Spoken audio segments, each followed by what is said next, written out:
A Daybreak investigation has raised questions about the age checks made by some sunbed shops. Almost half of the salons we visited in Blackpool seemed willing to allow someone under 18 onto a tanning bed without checking their ID first. Well, it's been a criminal offence in England and Wales since 2011 and carries a fine of up to £25,000. We're bombarded with images of celebrities looking bronzed and beautiful on the red carpet. But how far will some young people go for that enviable glow? We sent 17-year-old Sophie undercover to see whether she could buy time on a sunbed. Would the shops be willing to let her use a sunbed without asking for proof of age? If you start with 3, if you do all right, within 24 hours you'll know whether you've burnt or anything, and if not, you can come back again and do it all again. The first shop we tried, Sundome, seemed willing to allow our teenager in, despite clearly having signs that said under 18s cannot use their services. 2 more stores also seemed willing to let Sophie use their sunbeds without asking any questions. 2 of the stores we visited did ask for proof of age, but still agreed to serve her without seeing any identification. Do you have any ID? I don't have ID, no. Do you know? No. I've sent my passport off to be renewed. How old are you? 18. If I let you on, can you bring it in next time? Yeah. Have you got any ID with you? I don't have any ID, no. I've sent off for my passport. Right, can you, when you come in next time, are you 18, aren't you? Just turned 18? Yeah, just turned 18. Can you bring it in with you next time? Yeah, that's absolutely fine, no worries. Some of the stores we visited did the right thing and turned our 17-year-old away. But our investigation shows some still need to take stronger precautions to avoid under 18s using their services. Well, we asked the shops we featured in that report to comment. Leighton Tanning Centre and Sundome Sunbeds both said their staff were trained to ask for ID where they believe the person is under age, but accepted our undercover teenager should not have been offered the use of a sunbed without identification. Yeah, Sunday's tanning and beauty rooms also said their staff are fully trained and they operate a Challenge 21 policy.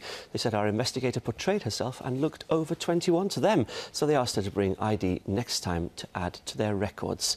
The other 2 salons didn't reply to our letters. We're joined now by Gary Lipman from the Sunbed Association and Kelly Wilmot, who says she was diagnosed with skin cancer after using sunbeds in her teens.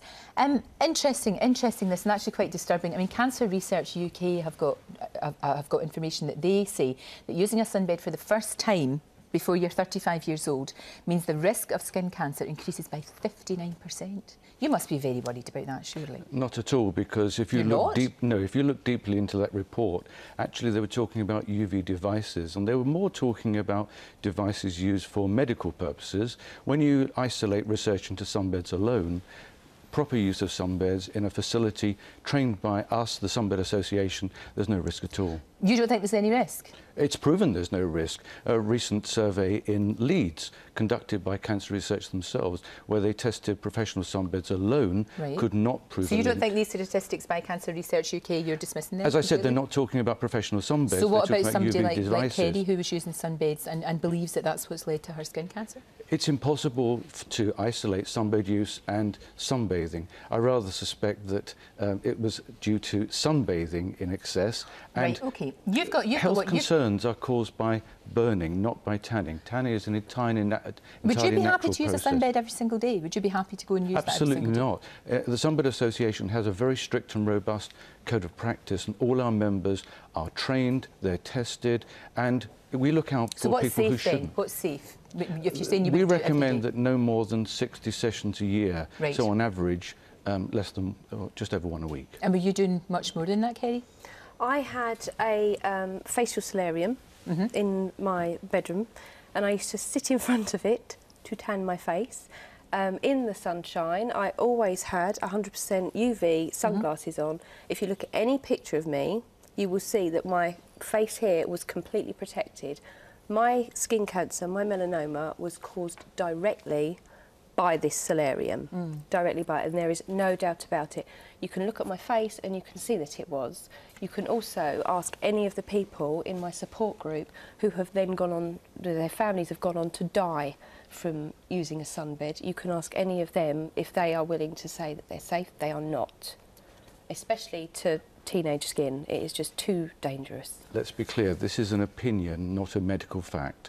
There is absolutely no clinical data relating to sunbeds and melanoma. I'm sorry that you've had problems, but your problem, madam, was not caused by the sunbed.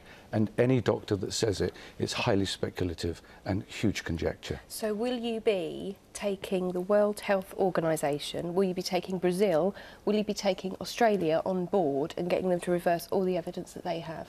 Brazil and Australia have subtropical climates. Their issues are nothing to do with sunbeds. There's very few sunbeds in Brazil. Then why would they ban them? Because there's very few sunbeds in Brazil, and they have a subtropical climate. More people burn in subtropical climates than on a sunbed. What we should be concerned about here is educating the public not to burn. And also, don't you find, I mean, the organisations that we went to and that we looked at, they're not in your association. So you're only speaking, surely, for a small amount of sunbeds. I mean, you're saying that you're being very responsible and that you're getting that message out that it should be, what, 60 times a year.